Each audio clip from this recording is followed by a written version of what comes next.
To see the screen time of a specific app on Samsung Galaxy S24 Ultra, go to the app screen. Find the app you like to know its screen time.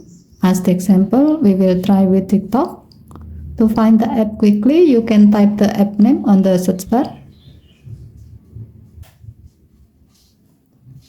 Long tap TikTok app icon. And then tap the app info icon at the top right of the pop-up. Tap screen time. Here you can see your daily screen time of the selected app. You can swipe the screen to the right to see the screen time of the previous days.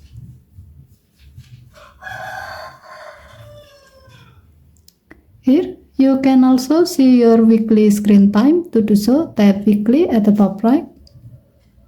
You can also swipe the screen to the right to see the previous week.